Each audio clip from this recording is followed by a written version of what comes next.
पहले एचआर जो है एक एम्ब्रेला वर्ड है, इसमें काफ़ी सारी अलग अलग स्पेशलाइजेशन आती हैं। पर अगर हम 10 या 15 साल पहले की बात करें, तब एक ही मैनेजर होता था जो सब कुछ करता था। कई बार कुछ फ्रेशर्स आते हैं, वो ये कहते हैं मैम मैं सब कुछ कर लूँगा। जो कहेंगे सब कुछ कर लूँगा, वो कुछ नहीं कर सकता।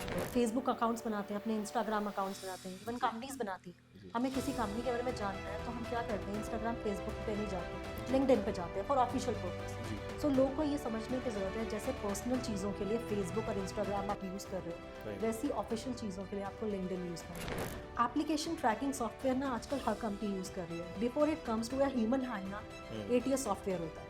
सो हमेशा हमें सोचना चाहिए हमारा एप्लीकेशन जो सीवीओ है वो एटीएस फ्रेंडली है। कई लोग क्या करते हैं, कोई अजीबो गरीब या अनयूजुअल फॉन्ट यूज़ कर लेते हैं, बड़ी कॉम्प्लेक्स फॉर्मेटिंग कर रहे हैं, डिफरेंट कलर्स यूज़ कर रहे हैं, सजावट नहीं कर रहे हैं। एटीएस स्कैनर हमेशा स्पेसिफिक इंफॉर्मेशन ढूंढता है, हमेशा जॉब से रिलेटेड। अगर आपने वो हाईलाइट कर रखी है वहाँ पर, सो आपका सीवी 100% शॉर्टलिस्ट होगा। नमस्कार दोस्तों, स्वागत है आपका ट्रू इंटरव्यू सीरीज के नए एपिसोड में, जहां हम आपको मिलवाते हैं एचआर और इंडस्ट्री लीडर से और सीखते हैं उनसे करियर और बिजनेस टिप्स। मैं हूं Kunwar Vaibhav Singh, founder of True CV. True CV is a platform which help job seekers in getting ready for job by resume writing, LinkedIn makeover and interview preparation. आज हमारे साथ हैं मिस मीनू शर्मा, जो कि एचआर हेड है Devika group की, which is a renowned name in real estate industry for more than 70 years. अगर आपने इनका नाम नहीं सुना तो नेहरू प्लेस की फेमस देविका टावर को तो जरूर देखा होगा, which was built by the same group and many more such landmarks across the country. आज हम मीनू जी से डिस्कस करेंगे recruitment in real estate industry and will try to get some more career tips. Please welcome miss Meenu Sharma.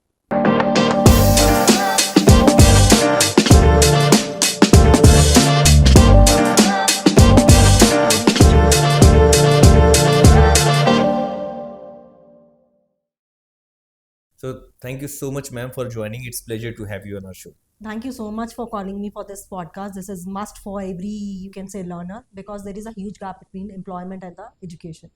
So ऐसे podcast से उनको बहुत कुछ सीखने को मिलता है. Thank you so much. Thank you so much, ma'am.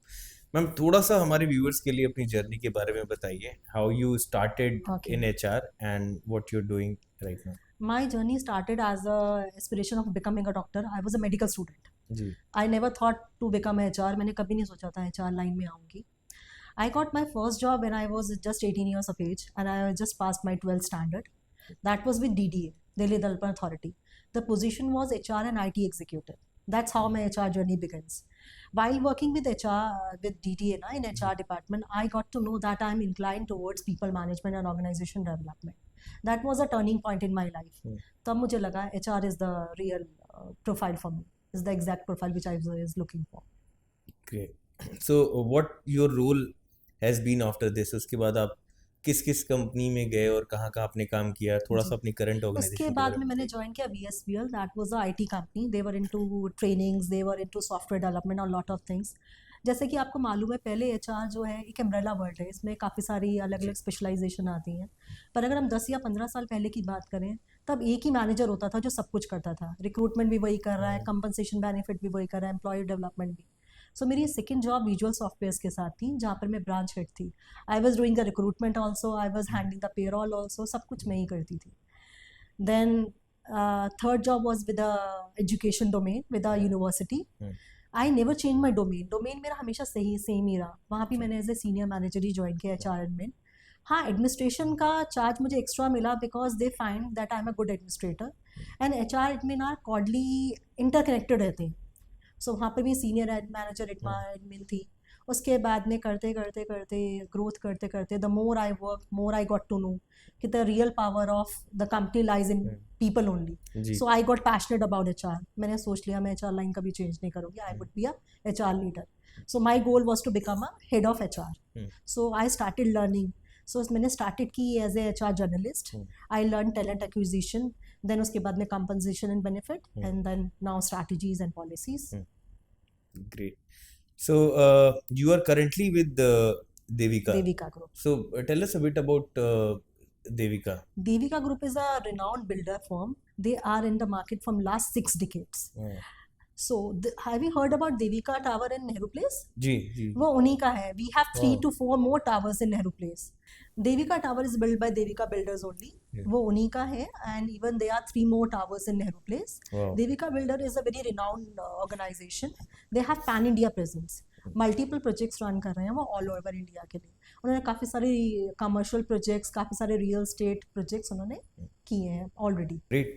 I didn't know Devika tower is बहुत लोगों को नहीं पता. They are into commercial also, they are into retail also, they are Okay. Into townships also. बहुत सारी चीज़ें कर रहे हैं. So, what is the difference in HR you feel from you worked in IT also and real estate, hospitality? क्या difference आपको लगता है in HR? सी जब आप डिफरेंट डिफरेंट सेक्टर्स में जाते हैं ना, डिफरेंट डिफरेंट ऑर्गेनाइजेशंस में जाते हैं, हाँ ऑर्गेनाइजेशन के डिफरेंट गोल्स होते हैं और विजन होते हैं. जी सबसे पहला काम एचआर का होता है कि ना, अकॉर्डिंग टू ऑर्गेनाइजेशन आपको एक एचआर पॉलिसी डेवलप हम्म करनी चाहिए. Without HR policy, clear HR policies, roles define नहीं होते हैं, हम्म हायरार्की डिफाइन नहीं होती. That is the foremost responsibility of HR कि आप एक पॉलिसी डिफाइन करें कि कैसे काम किया जाए, कैसे क्या हायरार्की रहेगी, जॉब रोल्स क्या रहेंगे. और डिफरेंट कंपनीज के डिफरेंट गोल्स होते हैं. Like real estate is all together different. It's a very dynamic industry, a fast paced I would say. Correct. अब आईटी इंडस्ट्री की अगर आप बात करें, वहाँ पे क्या है, बहुत क्लियर रोल्स डिफाइन होते हैं, स्ट्रैटेजीज डिफाइन होती है, सब चीज़ें डिफाइन होती हैं. Even they are having the performance management systems, सारे सिस्टम ऑलरेडी डिफाइन होते हैं, बस आपको उन्हें फॉलो करना पड़ता है. जी पर रियल स्टेट इंडस्ट्री को मैं उतना डिफाइंड या स्ट्रक्चर्ड नहीं मानूंगी. यहाँ पे इतने रोल्स डिफाइन नहीं है, क्लियर हायरार्कीज नहीं है. सो एचआर को यहाँ कर ये सब डिफाइन करनी पड़ती हैं. जी. सो अगर मान लीजिए कि आप किसी ऑर्गेनाइजेशन में जाती हैं और वहाँ पे कोई पॉलिसी डिफाइन नहीं है, what are the 3 policies you would design first? सबसे पहले तो ये आपको जॉब डिस्क्रिप्शंस क्लियरली डिफाइन करने चाहिए सबसे पहले. उससे हम्म पहले आप ऑर्गेनाइजेशन डेवलप चार्ट, ऑर्गेनोग्राम जिसे हम कहते हैं, सबसे पहले आप कंपनी का ऑर्गेनोग्राम बनाइए कि जी कौन सी कहाँ रिपोर्टिंग हो रही है, कौन किस प्रोफाइल पे है, आपकी फ्यूचर प्रोडिक्शन रिक्वायरमेंट्स क्या हैं. सो आपका एक ऑर्गेनोग्राम बन जाता है जिसमें रहता है कि कौन किसे रिपोर्ट कर रहा है, कहाँ से शुरू है. एमडी है, एमडी के बाद डायरेक्टर है, डायरेक्टर के बाद आपके क्या क्या रोल्स हैं, ऑलरेडी कौन से लोग हैं जो एनरोल्ड हैं, कौन आपको हैं ऐसे लोग जिनको आपको रोल करना है. सो आपका जब एक बार ऑर्गेनोग्राम बन गया, फिर आप उन्हें जेडीज डिफाइन कीजिए. जेडीज के अकॉर्डिंग उनके केआरएस डिफाइन होते हैं. जब वो चीज़ें वेल डिफाइंड रहती हैं, सो आपका वर्किंग बहुत स्मूथ हो जाता है. ये सबसे ज़रूरी है. सबसे पहले आप ऑर्गेनोग्राम डिफाइन कीजिए, फिर जेडी डिफाइन कीजिए, and they KRA, and they जितने भी उनके केआरएस की result areas. Okay. So you would say कि ऑर्गेनाइजेशन चार्ट बहुत इम्पोर्टेंट है ऑर्गेनोग्राम, ऑर्गेनाइजेशन के लिए. या हाँ, जो भी हायरार्की है उनकी, और उनके हर पोजीशन की job clear description job descriptions होने और चाहिए. उनके केआरए और केपीआई डिफाइन होने जैसे मैं चाहिए. आपको एक एग्जांपल लेती हूँ. अभी मान लीजिए आप एक कंपनी ज्वाइन करते हैं जहाँ पे जी मान लीजिए एक एमडी है, जी उनके अंडर आपके 2 डायरेक्टर्स काम कर रहे हैं, मैनेजिंग डायरेक्टर्स के, जी और बाकी फर्दर उसके नीचे जैसे सेल्स मैनेजर्स या जितने भी मैनेजर्स वगैरह हैं. आपको कंपनी के फ्यूचर गोल्स के अकॉर्डिंग ऑर्गेनोग्राम बनाना है. उसमें आपको वो पोजीशंस भी शो करनी है जो अभी नहीं है पर you are going to hire, जो आप ओके. आगे करने वाले हैं. उससे क्लैरिटी रहती है कि कौन कौन सी पोजीशंस फ्यूचर में आएंगी, आप सक्सेशन प्लानिंग कैसे करेंगे, वो उससे क्लियरली डिफाइन होती है आपके ऑर्गेनोग्राम से. सो मैम, ये तो थोड़ी लार्ज ऑर्गेनाइजेशन के लिए जी ऑब्वियसली बहुत इंपॉर्टेंट है, क्रूशियल है. ऑर्गेनाइज्ड है तो उसको ऑर्गेनाइज जी करने के लिए, so that people from the top can also see clearly, people at the ground can also see on the top structure and how the organization structure is. What about a startup? अगर कोई एक startup है और वो HR में भी शायद वो HR को अभी हायर भी नहीं कर सकते हैं, जी और आपके पास सिर्फ कंसल्टेशन के लिए आए कि मैम आप बताइए, we want to become a good organization in terms of HR, कि हमारे यहाँ कल्चर पॉलिसी एक अच्छे स्टैंडर्ड्स की हैं. So as an startup, what are the policies they should look for? As a startup आपको ज़्यादा पॉलिसीज़ की ज़रूरत नहीं होती एक्चुअली में. आपको क्या करना है, एक एचआर डिपार्टमेंट सेटअप करना है, जिसके लिए सबसे पहले आपकी टैलेंट एक्विजिशन स्ट्रैटेजी क्लियर होनी चाहिए. आपको जी क्या क्या रोल्स हायर करने हैं. देखिए स्टार्टअप में क्या होता है, लोग ज़्यादा इन्वेस्ट नहीं करना चाहते इनिशियली, ज़्यादा इन्वेस्टमेंट्स नहीं चाहते. ऊपर से उनकी क्लैरिटी नहीं होती अभी विजन की. It keeps on changing. Startups का सबसे पहला प्रॉब्लम क्या होता है कि आपको एचआर वहाँ बहुत प्रोएक्टिव और एजाइल चाहिए होता है, बिकॉज वहाँ पर रोज चेंजेस होते हैं. सो एम्प्लॉयमेंट नीड्स को उन चेंजेस के साथ बैलेंस करना पड़ता है. सो उनकी रिक्रूटमेंट स्ट्रैटेजी बहुत स्ट्रांग होनी चाहिए और बहुत क्लियर होनी चाहिए क्या क्या जॉब्स हैं. तो आपको ये क्लैरिटी रखनी है आपको कौन से जॉब्स रोल्स हैं जो मस्ट हैं, जिनकी हायरिंग होनी चाहिए. बजट आपके डिफाइन होने चाहिए, मैक्सिमम यूटिलाइजेशन कहते हैं ना रिसोर्सेज का होना चाहिए जी within a minimum budgets, जो इम्पोर्टेंट है आपके लिए.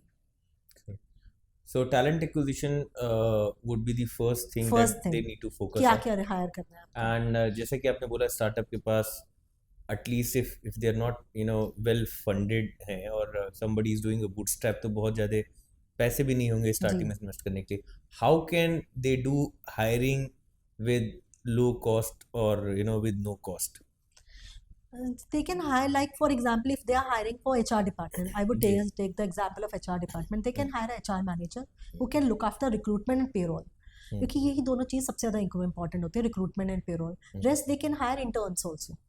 इंटर्न्स ले सकते हैं, those who are already done specialization in the particular line, उनको लिया जा सकता है and they can work for them. तो वो कम बजट में उनके लिए इजी हो जाता है. HR manager can guide them. Initially startup में वैसे भी बहुत ज़्यादा काम नहीं, तो हायरिंग का ही रहता है काम उनका, और Correct. फोकस होता है bread and butter sales generation जी पे, रेवेन्यू जनरेशन पे रहता जी है. जी. Great. And what are your thoughts on identifying the sales professionals? You have been into different organization, and I think real estate sales is one of the very competitive Yeah, market and very challenging to sell because it is a high ticket item. Somebody yeah, who is spending 2 CR 4 CR, अब तो हम 40 CR भी news में देख रहे हैं. People who are spending, obviously they're not gonna कोई impulse buying तो होने नहीं वाली है कि yeah, आपने गए और झट से उठा लिया वो yeah. सामान. शायद लाइफ का one of the biggest purchase होता है True, लोगों true. का, depending on कि उनकी क्या लाइफस्टाइल है. So what are your strategy to hire sales executive or sales manager or sales leaders for the organization? हम लोग की ना दो स्ट्रैटेजी होती हैं. फर्स्ट स्ट्रैटेजी तो बहुत नॉर्मल है, जो सब लोग अडॉप्ट करते हैं. The person should be from the same background, जी क्योंकि जो सेम बैकग्राउंड में होगा उसे पता है कैसे सेल करनी है, क्योंकि sale in different sectors is very different. Like कोई गाड़ी बेच रहा है, उसकी स्ट्रैटेजीज बहुत डिफरेंट होंगी as compared to the person who is selling a house और अ शॉप. जी सो फर्स्ट स्ट्रैटेजी तो रहती है कि सेम बैकग्राउंड से हो. दूसरी स्ट्रैटेजी रहती है the person with a good communication skill and a good personality, क्योंकि they are two type of buyers only. एक बायर ऐसे होते हैं जो क्वालिटी पे बिलीव करते हैं कि हमें क्वालिटी चाहिए at any cost, and second buyers होते हैं those who go for quantity, quality भी नहीं करते. सो आपको माइंडसेट समझना और उनको देखना कि किस लेवल में वो आते हैं, फॉल करते हैं, और उस अकॉर्डिंग आपको सेल करना है. सो दो ही स्ट्रैटेजीज रहती हैं. Either should be the same background और the person is good in soft skills, good personality, and who can sell anything, जो convincing हो बहुत ज़्यादा, जिसकी communication इतनी clear और effective हो कि वो कुछ भी बेच सके. So if somebody is not from the background, somebody is a fresher who wants to come into sales, what would be your advice to get selected into a sales role? First of all B natural. आपकी delivery confidence, आपको passionate होना चाहिए अपनी job के लिए सबसे पहले. तो अगर आप सेल्स में जाना चाहते हैं तो आपको क्लियर होना चाहिए कि सेल्स में आपको बहुत एफर्ट्स पुट ऑन करने हैं. पहली बार क्या होता है, हमें कोई कॉल भी करता है सेल्स कॉल, हम फोन काट देते हैं. सो आपको बहुत कूल एंड काम होना चाहिए, बहुत आपके अंदर पेशेंस लेवल होना चाहिए वाइल टॉकिंग टू एनीवन. कई बार हमें गुस्सा भी आता है, तो you should know how to control your emotions. आपके फेस पे कुछ नहीं आना चाहिए, ये आपको पता होना चाहिए to be a good salesperson. So you should be enthusiastic, passionate, very cool and calm person. Then you can go for sales. So ये सारी चीजें आइडेंटिफाई करने के लिए what are your few favorite questions that you ask people? सबसे पहले तो क्या होता है, जब कोई इंटरव्यू के लिए आता है, we give them a form to fill. वो बाहर वेट करता है, वहीं से पता चल जाता है how cool and calm the person is. कई लोग क्या करते हैं, फॉर्म लेके इधर उधर टहलना शुरू कर देते हैं वहीं विसिनिटी के अंदर. They are not aware of कि as soon as you enter the premises ना, you are being watched. हम ये देखते हैं इधर उधर कितना टाइम लगेगा. They keep on asking. Some people do like this. Foot tapping होती है, उनके फेस पे सब कुछ रिफ्लेक्ट हो जाता है, उससे पता लग जाता है कि दे आर इम्पेशेंट और दे आर कूल एंड काम. सेकेंडली, जब भी मैं किसी से क्वेश्चंस पूछती हूँ, मैं ये देखती हूँ कितना पैशनेट है किसी चीज़ को लर्न करने के लिए. सी नोबडी इज परफेक्ट. हमें किसी को कुछ नहीं आता होता इनिशियली व्हेन वी स्टार्ट, पर आप कितने पैशनेट है किसी चीज़ को सीखने के लिए. Are you open to learning, या आपको लगता है मुझे सब कुछ आता है. कई बार कुछ फ्रेशर्स आते हैं, वो ये कहते हैं मैम मैं सब कुछ कर लूँगा. जो कहेंगे सब कुछ कर लूँगा, वो कुछ नहीं कर सकता. डिस्पाइट अगर आप ये कहो ma'am I am ready to learn, मैं सब तरीके से सीखने को तैयार. तो those are open to learning, those who have a open mindset, they are the quick learners, I believe. Very nice. Do you remember any answer which actually stood out in the interview yes, always ना authentic and honest answer stood out. मेरे को ये candidate अभी भी याद है, मैंने उनसे पास्ट एक्सपीरियंसेस का पूछा था। So he made a blunder in past organization, he was very honest about his weaknesses. उसने बहुत क्लियरली बताया ये मेरी वीकनेसेस हैं। मैंने ये एक केस था, there was a hypothetical situation in his office, challenging, he failed in that situation, but he was so honest, he told me कि मैम मेरे साथ ऐसा हुआ, I did it, and that that was a very मतलब it was stood out because he was very very honest. authentic and Yes, honest. very honest, authentic. He took responsibility of his failure. Wow, that's actually amazing. Yeah, People not always do that. They try to project an image yeah, which they are not, or being in HR, आप इतने लोगों से मिलते हो तो आप yeah. clearly identify कर सकते हो. So just continuing this, if there is a person who has the best attitude, आपको बात करने से लग रहा है कि ये ऑनेस्ट है, बहुत जेन्युइन है, and then but he is lacking in the skills that you are looking for, maybe शायद कुछ परसेंट वो स्किल वैसा नहीं है, then there is a person with exactly the same skills that you looking for, तो आप किसको weight देते हो, दी टुवर्ड्स द एटीट्यूड और towards the skill? Attitude, the passion for work, why? because technical skills and other skills can be taught, but passion can't be taught. Great. So ma'am थोड़ा सा पीछे हम जाते हैं, interview से एक कदम पीछे, will come to CV, resumes, because I think that's the first thing a recruiter Yeah. sees, before the candidate actually appears for the interview. So क्या देखते हैं आप resume? What's a good resume for you? आजकल के author resumes बड़े irrelevant होते हैं, they are lengthy and irrelevant. सबसे पहले इंपॉर्टेंट क्या है लर्नर्स के लिए, जब भी किसी जॉब के लिए आप अप्लाई करो, पहले जॉब डिस्क्रिप्शन को अच्छे से पढ़ो, उसमें से कीवर्ड्स और जॉब टाइटल को एक्सट्रैक्ट करो, draft a good cover letter, and आपका रिज्यूमे हमेशा जॉब डिस्क्रिप्शन के अकॉर्डिंग होना चाहिए. आप जिस जॉब के लिए अप्लाई कर रहे हो, आप अपने सर्टिफिकेशंस, आपके एक्सपीरियंस वो हाईलाइट करिए जो रेलेवेंट है. Don't put any irrelevant information. That is the foremost thing in a CV. Well written CV. Correct. Great. So you are, just to summarize it, you are suggesting that people should write a resume as per the job description. That means if there are 3 jobs they are applying for, there should be 3 resume as per the job description. The resume will be same, but they should highlight those points which Those are relevant to that particular job. Correct. It becomes easy for HR also Yeah. to just screen the resume easily.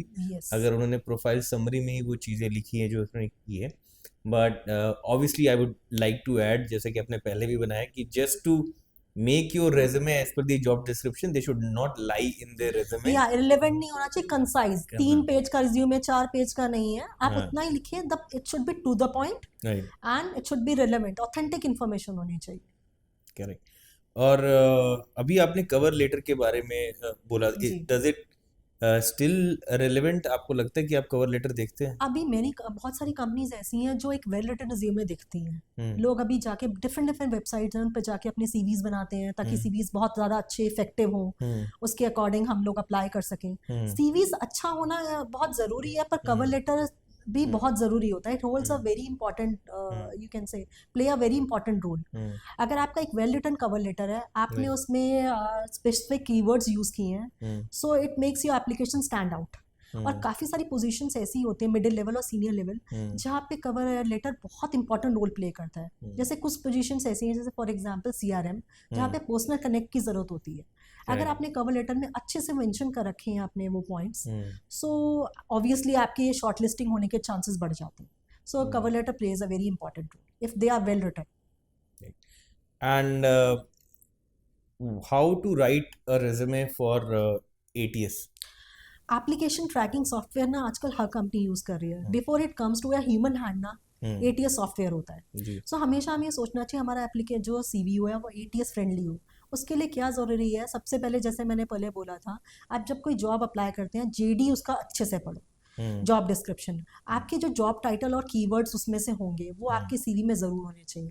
क्योंकि ATS software जब filter करता resume, the software ना वो ढूंढता है particular keywords को। सो अगर आपके सीवी में पर्टिकुलर कीवर्ड्स या जॉब टाइटल्स क्लियरली मेंशन है तो आपके सीवी के शॉर्टलिस्ट होने के चांसेस बढ़ जाते हैं। सबसे पहला तो यही है कि आपके जॉब टाइटल और कीवर्ड्स एग्जैक्टली आप पिकअप कर सकते हो जॉब डिस्क्रिप्शन से ही, आपको कहीं जाने की जरूरत नहीं। सेकेंडली आपकी जो फॉर्मेटिंग होती है सीवी की, कई लोग क्या करते हैं, कोई अजीबोगरीब या अनयूजुअल फॉन्ट यूज कर लेते हैं, बड़ी कॉम्प्लेक्स फॉर्मेटिंग कर रहे हैं, डिफरेंट कलर्स यूज कर रहे हैं। नहीं, सजावट नहीं करनी है आपको सीवी की। Software gate confused. आपके फॉन्ट्स नॉर्मल होने चाहिए, कोई अनयूजुअल फॉर्मेट्स मत यूज कीजिए और कॉम्प्लेक्स फॉर्मेटिंग मत कीजिए, सॉफ्टवेयर कंफ्यूज हो जाएगा। Keep it simple. And third सबसे इम्पॉर्टेंट पॉइंट ये है कि उसमें आपकी अचीवमेंट्स हैं या सर्टिफिकेशन है वो स्पेसिफिक होनी चाहिए और क्लियरली मेंशन होनी चाहिए। एटीएस स्कैनर हमेशा स्पेसिफिक इंफॉर्मेशन ढूंढता है, हमेशा जॉब से रिलेटेड। अगर आपने वो हाईलाइट कर रखी है वहाँ पर, सो आपका सीवी 100% शॉर्टलिस्ट होगा। सो मैम, हमने बताया कि resume is ready for the candidate. Cover letter के बारे में भी हमने बात की। What about LinkedIn? क्या कैंडिडेट का जब सीवी आता है, so is it necessary to have a LinkedIn account? Is it necessary to manage and make a good LinkedIn account, या बिना लिंक्डइन अकाउंट के भी काम चल जाता है? मैं इसके लिए ना बहुत एक नॉर्मल डे एग्जांपल लूंगी। हम लोगों ने व्हाट्सएप पे चैटिंग करते हैं, क्यों करते हैं हम चैटिंग? ताकि इजी कम्युनिकेट हो। जी। और फेसबुक अकाउंट्स बनाते हैं, अपने इंस्टाग्राम अकाउंट्स बनाते हैं, इवन कंपनीज बनाती हैं। हमें किसी कंपनी के बारे में जानना है तो हम क्या करते हैं, इंस्टाग्राम फेसबुक पे नहीं जाते, लिंक्डइन पे जाते हैं फॉर ऑफिशियल पर्पस। सो लोगों को ये समझने की जरूरत है, जैसे पर्सनल चीज़ों के लिए फेसबुक और इंस्टाग्राम आप यूज़ कर रहे हो, वैसी ऑफिशियल चीज़ों के लिए आपको लिंक्डइन यूज़ करना है। If you are having a good LinkedIn profile, it adds value to your CV. कई कंपनीज ऐसा करती है, इवन मैं तो ऐसा करती हूँ। अगर मेरे पास कोई सीवी आता है for senior level, basically for middle level and senior level profiles, I check the LinkedIn profiles. मैं जरूर चेक करती हूँ, क्योंकि वहाँ पे मैं उनकी लैंग्वेज चेक करती हूँ, उनके पास्ट एक्सपीरियंसेस, उनकी नेटवर्किंग किस किस ग्रुप्स के साथ है। कई प्रोफाइल्स के लिए आपकी नेटवर्किंग बहुत स्ट्रांग होना जरूरी होता है। सो लिंक्डइन से it's a kind of a mirror image of yours. So अच्छा लिंक्डइन प्रोफाइल इज मस्ट होना चाहिए आपका। In fact I have heard there are few organization, वो अगर जो उनके जो लीडरशिप या फिर बहुत इम्पोर्टेंट रोल होते हैं, उसके लिए थर्ड पार्टी उस कैंडिडेट की सोशल मीडिया के सारे लिंक्स पे जाके चेक करते हैं कि उस व्यक्ति ने कहाँ कहाँ किन मुद्दों पे क्या कमेंट किया है, जिससे उसकी पर्सनैलिटी पता चलती है। एग्जैक्टली, उनका माइंडसेट पता लगता है कि उनकी माइंडसेट क्या है, उनकी अप्रोच क्या है। क्योंकि कई बार आप कई लोग बोलते हैं कुछ और है, पर आप जैसे मैंने बोला मिरर इमेज होती है। लिंक्डइन पे जाइए, उन्होंने कौन से ग्रुप्स ज्वाइन किए हैं, उससे आपको पता लग जाएगा what are the interest areas, उनका माइंडसेट क्या है, उनकी अप्रोच क्या है। So you should have a LinkedIn account. Ma'am, कुछ इंटरेस्टिंग इंसिडेंट बताइए while interviewing a candidate which has happened with you, or you have experienced something or extraordinary. Yeah, there was a funny incident I will quote. Okay. There was a candidate who applied for HR manager position for payroll. Okay. So one of my subordinate has shortlisted resume because he has written a lot of things in resume. मुझे ये भी आता है, मुझे वो भी आता है, सारे सॉफ्टवेयर्स आते हैं। somehow at that day I was free, otherwise मैं जूनियर लेवल्स के या मिडिल लेवल के नहीं बैठती इंटरव्यूज में। मैंने बोला ठीक है, मैं ले लेती हूँ, आप मुझे सीवी भेज दीजिए। While running through his resume मैंने देखा उन्होंने काफ़ी सारे सॉफ्टवेयर्स मेंशन कर रखे हैं, मुझे पेरोल में ये भी आता है, मुझे स्ट्रैटेजीज भी आती है। So I was shocked, a payroll person and to strategy, very good combination and very rare combination. ठीक है, आप इन्हें भेज दीजिए। He was a guy of approx 27 to 30 years of age. So मैंने उनसे बेटा बैठ जाइए, ठीक है। मैंने बोला आपको पेरोल आता है? कहने हाँ मुझे पेरोल आता है। कंपनसेशन बेनिफिट्स में पेरोल में आपने क्या क्या किया है? आपने स्टैट्यूटरी कंप्लायंस डील की है? So he was a bit blank, statutory compliance नहीं मैम, मैंने सैलरीज देखी है। मैंने कहा अच्छा आपने सैलरीज बनाई है? सो क्या हेडर्स आप यूज़ करते थे? हेडर्स मैम मैं बना लेता था, हमारे पास वो होता था। मैंने कहा सॉफ्टवेयर क्या यूज़ किए थे? आपने लिखा आपने ये सॉफ्टवेयर यूज़ किए, आप भी बताइए। सॉफ्टवेयर हम एक्सेल में बनाते थे। मेरा कोई बात नहीं। I asked my subordinate to bring a laptop. मैंने उनको लैपटॉप दिया, एक डमी सैलरी वो देती फाइल, आप सैलरी बना दीजिए और कुछ मत कीजिए, सिर्फ उसमें बेसिक्स इंक्लूड कर दीजिएगा। To my shock he was not able to prepare a salary sheet with basics, जिसमें कुछ नहीं करना था, सिर्फ पीएफ डिडक्शंस डालनी थी और टीडीएस डिडक्शंस। एंड इतना कुछ सीवी में लिखा हुआ था कि उसे ये सॉफ्टवेयर आते हैं, उसे वो सॉफ्टवेयर आता है। ही वॉज मुझे ऐसा लगा वो पढ़कर आया रटकर और उसने रट के वो सब कुछ बोल दिया, but we are working from last 20 years, so I was easily to find out कि नहीं आता उसे। आई आस्ट, मैं उससे यही पूछा कि स्टैचुटरी कंप्लायंस में जो मुझे कंप्लायंस में नॉर्मल कंप्लायंस में डिफरेंस बता दीजिए, टीडीएस डिडक्शंस के बारे में बता दीजिए। He was not able to, so that was a funny incident. So I think जैसे हमने इससे पहले भी बात किया था कि we should never lie into resume, क्योंकि हो सकता है रेज्यूमे शॉर्टलिस्ट हो जाएगा उससे, वो झूठ बोलने से, वो ज़बरदस्ती का कीवर्ड स्टफ करने से, बट अल्टीमेटली जब आप इंटरव्यू के लिए जाएंगे then it's not gonna be a good experience for the both parties. Obviously कई लोग लिखते हैं हमें रीडिंग का बहुत शौक है, हमने ये पढ़ा है वो पढ़ा है। आई आस्क्ड समबडी, किसी ने लिखा था कि मैंने ये पढ़ा है शेक्सपियर, मैंने बोला कौन सा पढ़ा है, because fortunately I am a fan of Shakespeare, so मैंने बहुत सारी बुक्स पढ़ी थी। अब टैम्पलेट पढ़ा है आपने, या आपने ये हैमलेट पढ़ा है, कौन सा पढ़ा है आप बताइए मुझे क्या पढ़ा है आपने। तो he was not able to answer. So don't write, please don't write irrelevant information, don't write. Absolutely.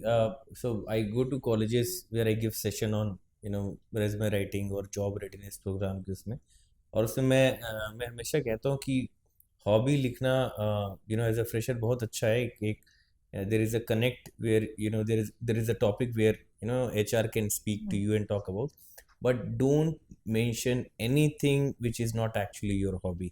Exactly जैसा आपने बोला रीडिंग बुक, तो मैं भी यही बोलता हूँ कि देखो रीडिंग बुक सुनने में या लिखने में बड़ा अच्छा लगता है, बट जैसे आप रीडिंग बुक लिखोगे आपसे पहला सवाल आएगा कि tell me the last book that you have read. And आज के इंस्टाग्राम के ज़माने में you would not find the young generation or many of them reading book. So I told them that even if it is playing video game, even if it is cricket, even if it is hockey, you never know the person on the other side, they might also be into video games or cricket or hockey or badminton. So rather than that fancy hobby की बजाय, I think you should put the real hobby. Real hobby. आप HR में compliances और statutory के बारे में बता रहे थे। What is the one domain, upcoming domain for HR, and where is the growth and where they should go, because then there is a talent acquisition, then you said there is a payroll, then compliance and organization development. There are different functions. What is, you think, the one function that people should start with? See, with my experience मैंने ये देखा कि the most important thing, most important learning in my life is aligning HR policies with company's vision and mission. So upcoming, या आप कह सकते हो जो हमेशा जो आपके उसमें रहेगा, बूम में रहेगा, that would be HR policies या strategies अगर आप define कर सकते हैं, because there are many companies, very big corporate entities, those who don't have the standard operating procedures. उनके अभी तक SOPs नहीं है. I won't name them, but there are many companies who are hiring. Even I have developed for a company the SOPs, standard operating procedures, जो written नहीं है. So if you are good with policies, go for it. Otherwise आप statutory compliance या payroll में जाइए. That is a field which will be in demand for long. Her company को payroll के लिए, स्टैच्यूटरी कंप्लायंस के लिए चाहिए होता है, एचआर चाहिए होता है। और कई बार क्या होता है, जो बंदा हमारी सैलरी शीट्स बना रहा है, पेरोल देख रहा है, उसे वैसे तो पता है थ्योरेटिकली कि ये मुझे इतना डिडक्शन करना, ये है वो है, पर when it comes to grievance redressal ना, उसको प्रॉपर नॉलेज नहीं होती है। सो उसमें उसको प्रॉपर नॉलेज लेनी चाहिए। सिर्फ आपको वो नहीं पता होना चाहिए कितना डिडक्शन करना है, उसके प्रॉस एंड कॉन्स या उसके लीगल एक्शंस क्या हो सकते हैं वो भी पता होने चाहिए। So we talked about HR, and right now you're with Devika. So I just wanted to understand what is the kind of role you see in real estate or infrastructure, and where is the future people can see in real estate industry? As far as the real estate infrastructure company is concerned, nowadays you can say digitalization. There is a rapid digitalization going on. So digital skills, primarily in data analysis, machine learning and AI would be continued to in demand. And जो roles real estate में अभी भी बहुत ज़्यादा demand में और आगे भी रहेंगे रियल स्टेट में, वो रहेंगे सिविल इंजीनियर्स, प्रोजेक्ट्स मैनेजर्स के, आपकी ये property technologies, there is a new term property technologies, PropTiger, उनके स्पेशलिस्ट, उनके बहुत जॉब रोल्स आएंगे। क्योंकि प्रॉपर्टी टेक्नोलॉजीज क्या करते हैं, टेक्नोलॉजी बेस्ड प्रॉपर्टी सर्च रहती हैं या उस पर डेटा एनालिसिस करते हैं, उनकी बहुत वो रहेगी आपकी, क्या कहते हैं, डिमांड रहेगी। डेटा ड्रिवन डिसीजन मेकर्स की बहुत डिमांड रहेगी आपकी, सस्टेनेबल रोल्स की बहुत डिमांड रहेगी इंफ्रास्ट्रक्चर में। तो these are the upcoming fields. और डिजिटलाइजेशन तो सबको पता ही है कि ये चल ही रहा है। We were talking about how the be it sales or be it HR, everywhere the SaaS and ERPs are coming in. Data analysis is a very you can से अम्ब्रेला वर्ड. तो डेटा एनालिसिस में तो बहुत सारी बहुत job सारे है, बहुत सारी बहुत सारे इवन रियल एस्टेट में भी. Great ma'am, thank you so much for your time. बहुत अच्छा लगा आपसे बात करके. We would end this conversation with the last question that if somebody is looking to join Devika at any role, what can they expect in terms of culture, growth, and learning? मैं ये इसलिए नहीं बोलूँगी क्योंकि मैं देविका में काम कर रही हूँ, पर Devika is my second experience in real estate industry. जी आई वॉज ब्लेस्ड कि फर्स्ट एक्सपीरियंस ही मेरा बहुत अच्छा रहा, पर देविका में जो है, जो द प्रमोटर्स, जो मैनेजमेंट है, इट्स वेरी जी good. They are very friendly and very respectful. Great. I am working in Devika from last more than 1 year, and I would say there are lot of growth opportunities. अगर आप देविका में काम करते हैं और अच्छे से काम करते हैं तो आपकी growth opportunities बहुत ज़्यादा है.